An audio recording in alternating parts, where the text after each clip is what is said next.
অনেক সময় বাবা মায়ের জোর করে পছন্দের বাইরের বিয়ে এড়ানোর জন্য ছেলে মেয়ে কোর্ট ম্যারেজ করে থাকে। এটা তো আমি বলেছি, কোর্ট ম্যারেজ এটা হবে না। বাবা মায়ের পছন্দের বাইরে একটা জিনিস খেয়াল করেন, এই পৃথিবীতে আমাদের সবচেয়ে কাছের মানুষ হচ্ছে বাবা এবং মা। সবচেয়ে বেশি অনেক বাবা মা তাদের ছেলেদের সাথে কিন্তু খুব ফ্র্যাঙ্ক থাকে না, কিন্তু তারপরও বলবো আপনার সবচেয়ে পৃথিবীতে কল্যাণ কামনা করে কি? আপনার মা এবং বাবা। আপনার মা কোনো সন্দেহ নেই, এবং আপনার বাবাও। তাহলে তাদেরকে ইগনোর করে আপনি ডিসিশন নিতে যাচ্ছেন কেন?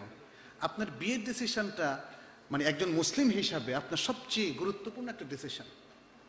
অতএব এই ডিসিশনে আপনার যিনি সবচেয়ে বেশি হিতাকাঙ্ক্ষী, আপনার বাবা এবং মা, তাদের সাথে একটু কনসাল্ট করা উচিত, তাদের একটু মতামত নেওয়া উচিত।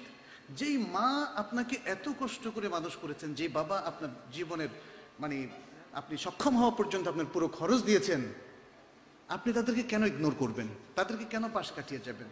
আপনার যদি কোনো বক্তব্য থাকে আপনি তাদের সাথে শেয়ার করেন, আপনি কনভিন্স করেন আপনার বাবাকে, মাকে। এখানে আসলে দূরত্বটার কারণে অনেক সময় আমরা মানে জিনিসটা বুঝে উঠতে পারি না।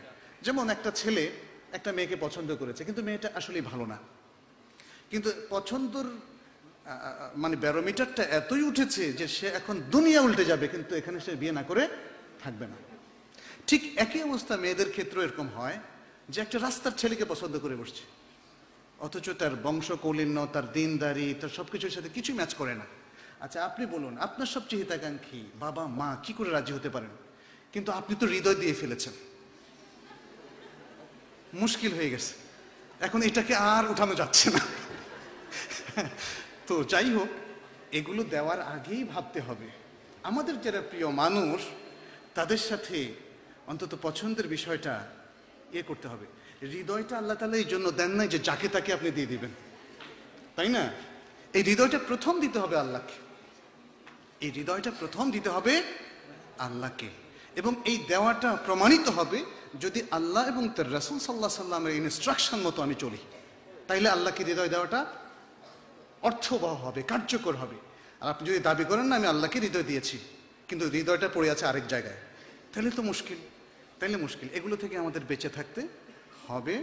এবং আমি মনে করি যে এখানে বাবা মায়ের সিদ্ধান্তটাকে আমাদের স্বাগত জানাতে হবে। আপনি যে কাঁচা বয়সে আছেন, আপনি অ্যাডোলেসেন্ট, আপনি কিশোর অথবা মাত্র তরুণ তরুণী হয়েছেন, আপনার চিন্তা ভাবনা অনেক ডিফিসিয়েন্ট, অনেক অপরিপক্ক, আপনি এখানে ভুল করার সম্ভাবনা অনেক বেশি।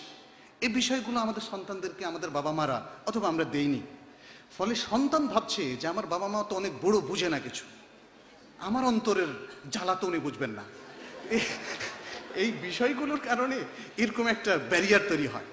তখন দেখেন কি মারাত্মক একটা পজিশন, মেয়ে সে বাড়ি পালিয়ে বিয়ে করে কোর্ট অফিসে গিয়ে, আর ছেলেটা তো আরেকটু সাহসী হয়, স্বাভাবিক।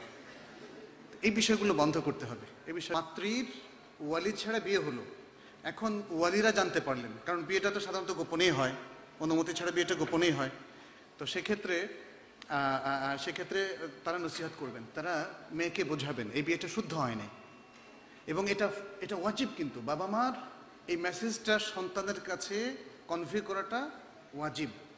তাকে, যেহেতু তার বিয়েটা শুদ্ধ হয়নি, তাহলে তাদের সংসারটা তো শুদ্ধ না, সেক্ষেত্রে তারা তাকে বুঝিয়ে শুনিয়ে কি করবেন। এখানে একটা বিষয় আছে, যেমন আমাদেরকে অনেকে জিজ্ঞেস করার পরে আমরা বলি, যদি দেখেন যে মেয়েটা শুনবেই না, তাহলে অনুমতিটা দিয়ে দেন।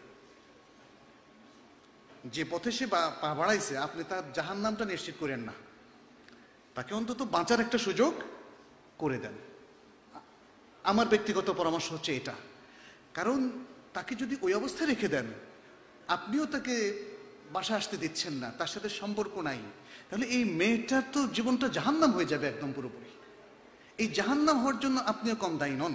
প্রথম কথা হচ্ছে যে একটা ভালো দিনদার ফ্যামিলির মেয়ে এতটা অ্যাগ্রেসিভ হতে পারে না, এটা হয়েছে আপনার নেগলেন্সির কারণে, আপনার মন্দ তারবিয়াতের কারণে, আপনার ভুলের কারণে।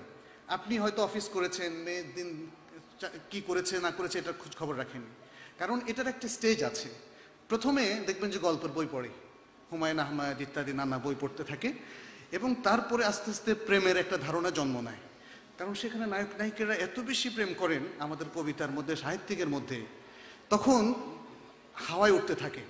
এবং তারপরে সুযোগ বুঝে কারোর সাথে অ্যাটাচড হয়ে যায়।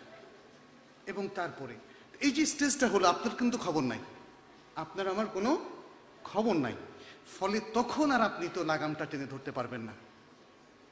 এই জন্যে আপনি যখন অতই ছাড় দিয়েছেন, অনুমতি দিয়ে ছাড় দেন, অনুমতি দিয়ে ছাড় দেন, তাদেরকে শুদ্ধ করেন। আপনার মেয়ের জামাই যদি অত পছন্দ দিয়ে নেওয়া হয়, তাহলে তাকে দিনদারির জন্য কিছু লেসন দেন, ট্রেনিং দেন, আমাদের এই সমস্ত কোর্সে নিয়ে আসেন। এই